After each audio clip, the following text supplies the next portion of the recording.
BJP party రానున్న parliament ఎన్నికల ప్రచారంలో భాగంగా నిజామాబాద్ జిల్లా బోధన్ పట్టణంలో కొమురంభీం క్లస్టర్ విజయ్ సంకల్ప యాత్ర బహిరంగ సభ ఏర్పాటు చేశారు.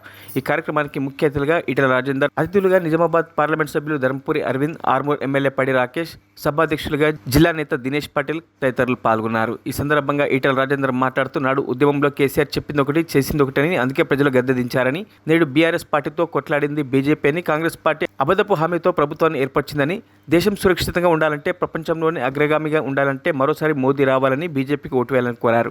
అనంతరం పార్లమెంట్ సభ్యులు ధర్మపురి అరవింద్ మాట్లాడుతూ, నిజాం షుగర్ ఫ్యాక్టరీపై కాంగ్రెస్ పార్టీ మంత్రులతో బూటకపు కమిటీ ఏర్పాటు చేసిందని, మోడీ ప్రభుత్వంలో 66 ఫ్యాక్టరీలను ఓపెన్ చేసిందని, తన పార్లమెంట్ పరిధిలో 7 రైల్వే బ్రిడ్జిలను శంకుస్థాపన చేసి పనులు ప్రారంభించామని, పసుపు బోర్డు ఏర్పాటు దాటికి గిట్టుబాటు ధర పెంచిన ఘనత మోడీ ప్రభుత్వాన్ని అన్నారు. ఈ కార్యక్రమంలో బీజేపీ నాయకులు నరసింహారెడ్డి, శ్రీనివాస్, సుధాకర్చారి, శ్రీధర్, బాలరాజ్, సంతోష్, ప్రవీణ్, గోపీకిషన్, ప్రముఖులు, నాయకులు తదితరులు పాల్గొన్నారు.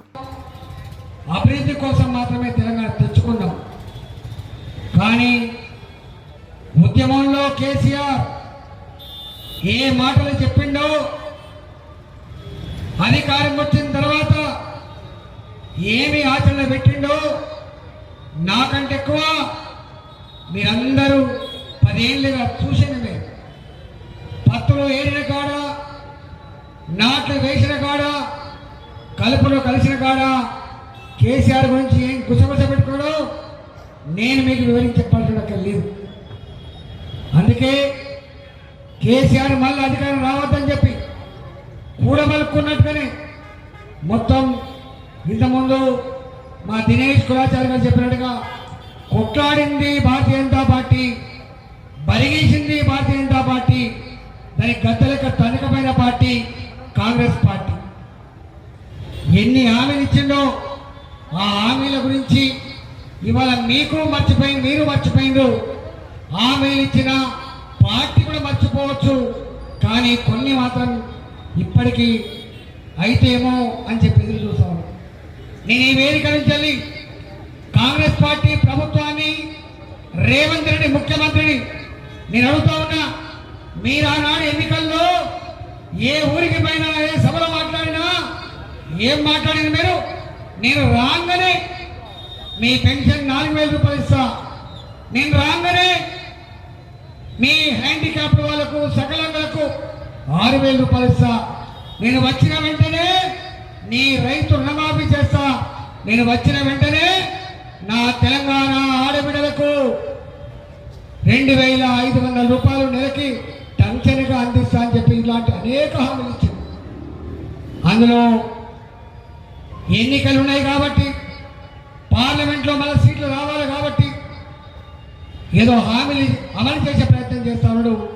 కానీ మీకు ఎప్పటికీ అర్థమైపోయింది, తెలంగాణ కాంగ్రెస్ పార్టీకి చేతికి వచ్చిన తర్వాత ఉత్త చిప్పనే ఉందని చెప్పి మాట్లాడు. ఈ కాంగ్రెస్ వాడు, ఈ కేసీఆర్ కుటుంబం ఏమంటారండి, పొద్దున్న లేవగానే మా మీద ఈడీని పంపుతారు. మీ మీదనే పంపలేదు ఈడీని.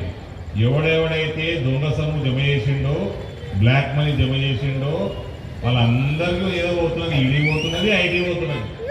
మీ మీద ఒక్కళ్ళ మీద ఏమి మీరేం పెద్ద తెగ అందగాలు కాదు, మీ మీదకే వస్తుంది. 5,000 కోట్లు 2004 నుంచి 14 వరకు ఈడీ సంస్థ సీజ్ చేసింది. 2014 నుంచి 2024 దాకా 1,00,00,000 కోట్లకు పైన ఈడీ సంస్థ సీజ్ చేసింది. అంటే సంస్థ యాక్టివ్ గా పనిచేస్తున్నది. ఎవడెవడైతే బ్లాక్ మనీ, ఇన్కమ్ ట్యాక్స్లు కట్టకుండా దొంగతనంగా ఫారెన్ నుంచి పైసలు తెచ్చుకుంటా లేదా పంపుకుంటా రూల్స్ బ్రేక్ చేస్తా ఉన్నారు, అటువంటి వాళ్ళందరినీ పట్టుకొని అవన్నీ డబ్బులు సీజ్ చేస్తున్నది. కాబట్టి నరేంద్ర మోడీ గారు పని చేస్తున్నారు, అన్ని సంస్థలతోటి పని చేపిస్తున్నారు. ఈ పైసలన్నీ చేంజ్ చేస్తున్నాడు నరేంద్ర మోడీ గారు.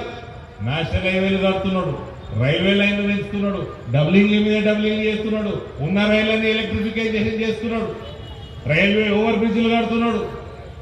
భారతదేశం యొక్క ఇన్ఫ్రాస్ట్రక్చర్ ని అతి వేగంగా పెంచుతా ఉన్నాడు నరేంద్ర మోడీ గారు. మన ప్రాంతంలో ఇటు బోధన్కి వెళ్ళి నిజామాబాద్కి వెళ్ళి ఆర్మూర్ అయింది, ఆర్మూర్కి వెళ్ళి మంచిర్యాల దాకా ఇప్పుడు 3,100 కోట్లతోటి నేషనల్ హైవే పనులు మొదలైనవి. మన బోధన్ నుంచి బీదర్ దాకా రైల్వే లైన్ కాగానే బీదర్ మన ఆ రైల్వే లైన్ కాగానే బోధన్ సౌత్ సెంట్రల్ రైల్వేలో అతి పెద్ద జంక్షన్ గా రైల్వే జంక్షన్ గా రాబోతున్నది మన బోధన్ పట్టణం. మరిన్ని అప్డేట్స్ కోసం మా ఛానల్ని సబ్స్క్రైబ్ చేయండి.